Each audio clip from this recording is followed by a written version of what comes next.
Hi, everyone, and welcome back to Dominating Diversity, the podcast where we explore the messy, powerful, and sometimes invisible realities of human difference. I'm your host, Brooke Tahir, and today we're talking about something that often flies under the radar. When we talk about disability, chronic illness, epilepsy, today we're going to talk about focal epilepsy. Last time we talked about Pott's disease because I'm trying to get some of these invisible illnesses under there so that people are able to really understand and pull it apart and see what it's like. Now, most people think they know what epilepsy looks like. Someone suddenly collapsing, convulsing, needing urgent help, but that's just one type. Focal epilepsy flies under the radar. It's quieter, more complex, and often misunderstood or missed altogether, even by trained professionals. And that's exactly why we need to talk about it.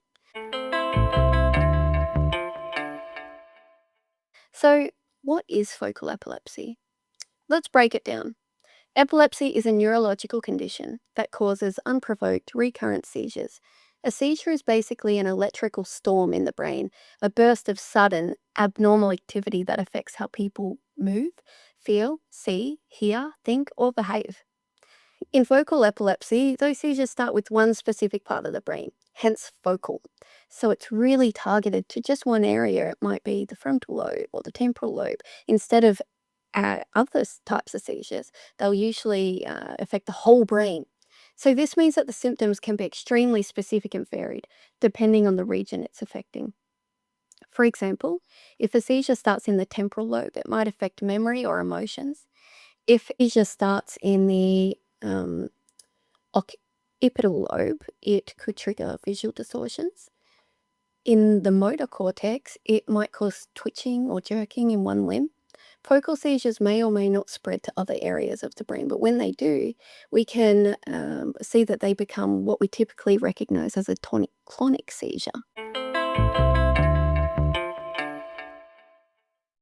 So what are the signs and warnings? What does it look like? Well, one of the biggest challenges with focal epilepsy is that seizures can be subtle and hard to recognize.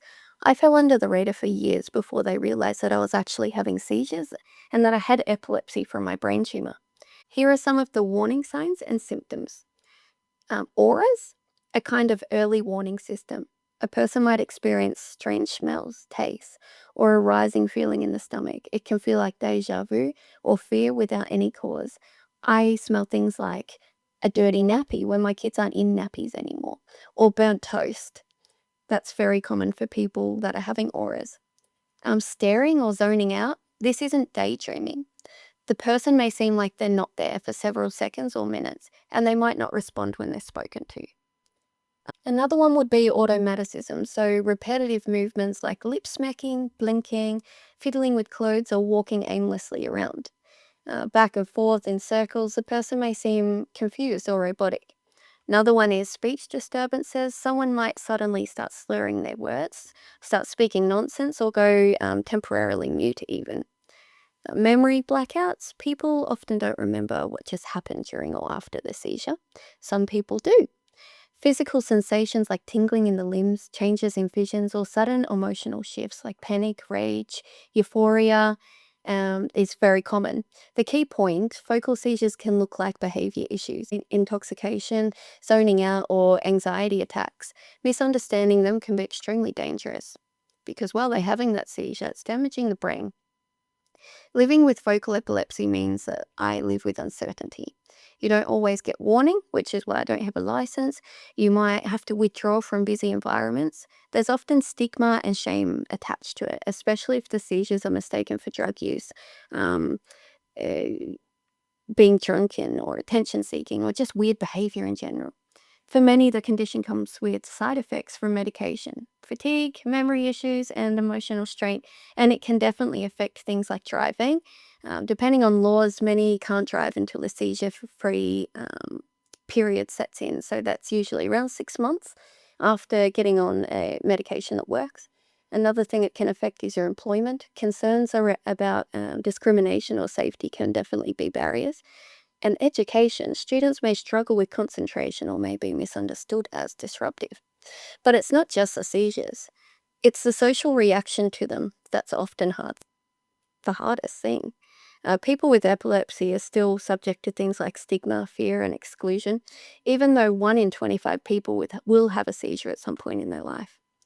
So, what to look out for in workplaces, schools, and communities?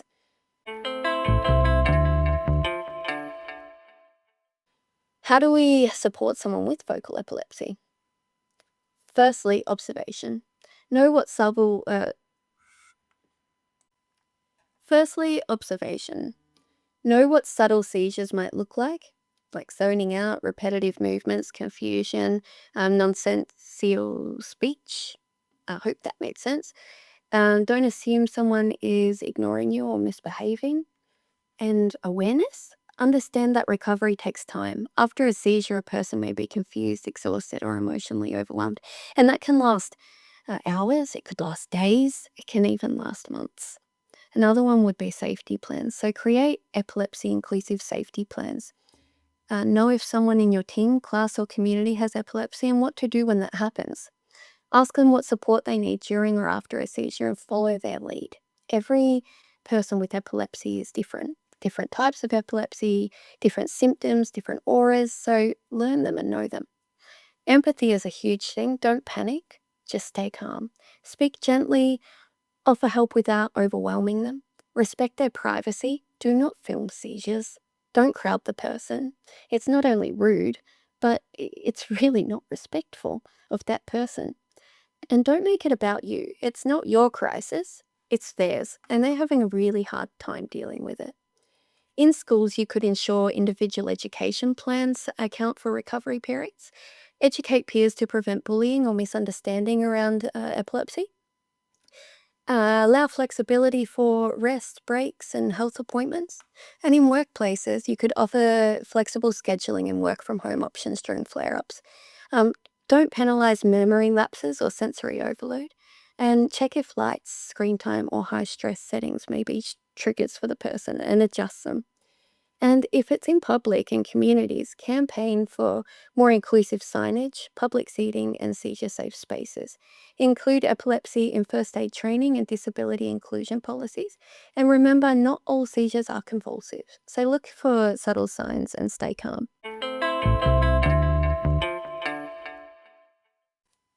Inclusion, not just awareness. So focal epilepsy is not rare. It's just rarely recognized.